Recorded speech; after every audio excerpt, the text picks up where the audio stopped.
waa salaamantihiin shaqaalaha meediyaha sidoo kale salaan kadib mudane gudoomiye mudanayaasha golaha shacabkaba waxaan rabaa inaan ka fiiriyo soo jeedinta xeroosaadka laba arrimood oo tan koowaad ay tahay habraaca lagu wado dib u eegista xeroosaadka oo aad moodo si waxayna uga yara qaldan yihiin una baahan in laga saxo marka la fiiriyo waxaan filayaa inaan ku guda jirno haddaanaan qaldanayn akhrintii koowaad soo jeedinta xeroosaadka dib u eegista lagu sameynayay waxaan arkaynaa dukumentigii maalintii koowaad la qaybiyey in uun maanta saan oo kale markii looga doodaba inta wax laga soo bedelo berri la keenaya asigii wax ka duwan yihiin oo sidoo hore ka yara duwan waxaa habboonaan lahayd sida aan ku arki jirna shuruucda iyo waxyaabaha kale marka la keeno akhriska koowaad in akhrinta marka la sameeyo dadku soo akhristaan laga doodo aragtida la aruuriyo dukumentiguna sidiisii ahaado waxba iska bedelin ilaa laga gaaraya akhrinta labaad kolka la keeno akhrinta labaad oo dukumentiga la akhrinayo uu noqdo dukumenti lagu soo daray aragtiyihii ay ka dhiibteen xubnaha goluhu sidaana looga doodo dukumentigana aan la bedelin ilaa laga gaaraya akhrinta saddexaad laakiin haddii maanta wixii laga hadlo la bedelo berri la bedelo xoogaa waxaa ka dhalanaya confusion fara badan marka si habraaciisa ama habraaca dib u eegista xeroosaadka uunan u dhalin jahwareer fara badan waxaan codsanaynaa in habraacii saxda ahaa ee shuruucda iyo dokumentiga kale golaha lagu marin jiray oo kale in lagu mariyo habqoraaleedka markaan u gudbo qodobadii muhiimka ahaa ee aan maskaxda ku hayay xildhibaano saaxiibadee ahaa xusay intoodii badnayd balse waxaan rabaa si guud inaan u eego inaha ama awoodihii waxaad moodaa uu lahaa goluhu dhammaantood in laga xanyuubiyey ama si kale loo qoro runtii aada u jilicsan marka loo fiiriyo xeroosaadka aan ku shaqaynayna hadduu noqon lahaa xeroosaadka sidaana waxaad moodaa inaan loogu talagelin baarlamaan shaqeeya dalku inuu lahaado kolka la fiiriyo xasaanaddii xildhibaanada oo ahayd ma garanaysaa awoodda keliya ay leeyihiin waxaa la dhaha 50+1 lagu qaadi karaa waxyaabaha loojiga ah oo dee aada uga soo horjeeda aragtidaas waxaa ka mid a waddanku wuxuu aaday axsaab xisbiyo iyo ma garanaysaa xaggaasa la aaday haddii ay dhacdo anigu guddoomiye muudu yacni xisbi oo guddoomiyaha ka yahay tusaalaan usoo qaadanayaah oo haysta 50+1% xubnaha golaha xubnaha inta kale kasoo horjeeda dhan waa ceyri karaa maalinta xigta waxba uu soo madmadoobeynaa wuxuu leeyahay ninkani waxaanu ku jiraa cod ha loo qaado 50+1 u haystaa inta kasoo horjeeda dhan oo bixinayso u qaataba 100% marka dee legalina sax maaha logicalina sax maaha waxaan soo jeedinaa aragtidii ahayd in 2/3 laga dhigo oo la adkeeyo yacni arrintaas sidaas la midna aynan dareemin xildhibaanadu in haddii aragtidooda ay bandhigtaan xataa ay threat ku jiraan oo ay dhici karto in aragtidooda ay soo gudbiyeen oo halkan ay ka jeediyeen ayagoo u hadlaya dadkii ay matelaan aynan u arkin yacni in threat ay dareemaan ama ay handadaad dareemaan in xubinnimadooda ay ku weynayaan waxaa kaloo aada loo daciifiyey habraacii waxaa laga dhigay habraac aan aada u caddayn oo iska daba wareeg fara badan maxaa loogu baahan yahay in golahan laga ansiciyo mas-uul hay-ad dowladeed ee diiday ama la shaqayn waayey guddigii ku shaqada lahaa korjoogtayntiisa qaabilsanaa xeroosaadkii hore waxaa ku qornaa mas-uul kale iska daayay wasiirka waxaa u yeeri kara 10 qofood ayagaa halkan keeni kara kadibna waxay weydiinayaan golahu su-aal wax alaalay waxay u baahan yihiin laakiin waxaa shardi laga dhigay in halkan la keeno soo jeedin oo guddiga uu ka codsado goluhu inay ku raacaan in mas-uulkaas loo yeero waa suuratulbaqara wax loo baahan yaha maaha necessarina maaha micnaheedu waxay la mid tahay weligeed yaan loo yeerin yacni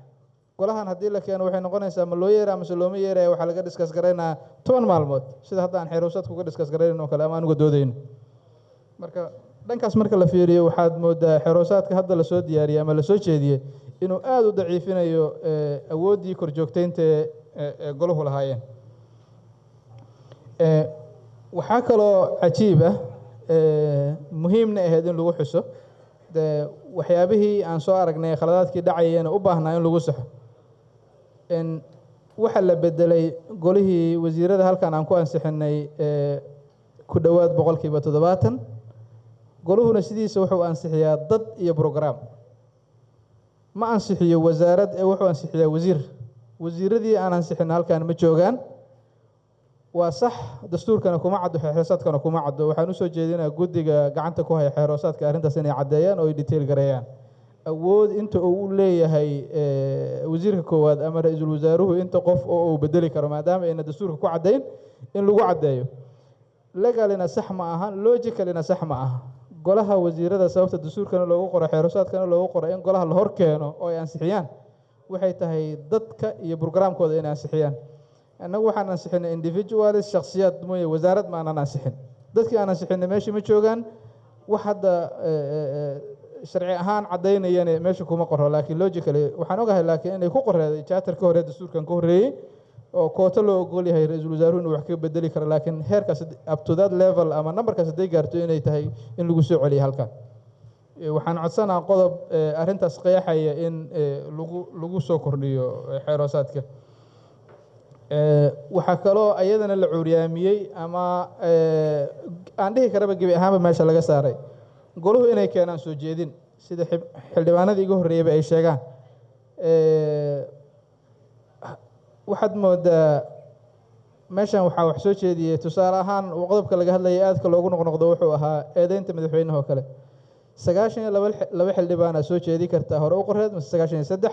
hadda waxaa la dhahaa hal xildhibaana soo jeedi kara maalin walba waxay noqonaysaa boorka ogeysiinta inay ku qoraato eedeyn ama dacweyn ma garanaysaa madaxweyne oo hal xildhibaan soo jeediye xoogaa sax maahan kursigii ama xilkii madaxtinimada dalkaana karaamada ka qaadaysa in maalin la haygeliya boorka ogeysiiska ay ku dheganaato waxaa kaloon sax ahayn 92 xildhibaan oo ah 1/3 golihii shacabka soo jeedin ay sameeyeen in la dhaho waxaa xaqiijinaya xogayaha golaha oo hortiisa lagu soo saxiixa taasi waxay ku tahay gaf xubnaha golaha waa ognahay xogeynada golaha shaqadooda waxay tahay halkan waa laga akhriyey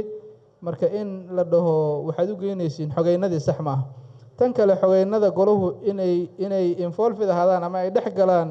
eedeyn madaxweyne iyo soo jeedin xukuumad xilka qaadid waa ka weyn tahay xogeyno shaqadooda ma ah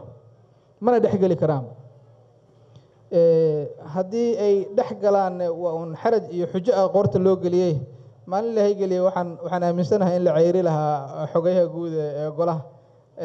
inta la dhaho ninkani saacadan munaasab ah inuu qofka ka qoray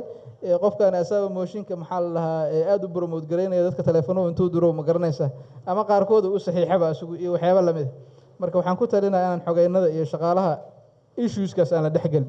tan kale qodobkan gebi ahaantiis buu qaldan yahay qodobkaasna waxaan ku talinaa in siduu u qoraayaa 1 jeer ka fiicneed hadde raallina layga ahaadee haddaan ama guddoonka iyo guddiga ku xadgudbe xoogaa ninkii wuxuu yidhi igama dhegayarida ceelkaygu ridin in xantu waa nugu badneed maalmihii lasoo dhaafay iyo inkastoo dee ayna fiicinayn in expectation ama perception khalada la iska bixiyo laakiin golaha in la hor keeno xeeroosaas sidaan u qoran waxay muujinaysaa xanti iyo tuhunkii hore u jira waxaan soo jeedinaa inaan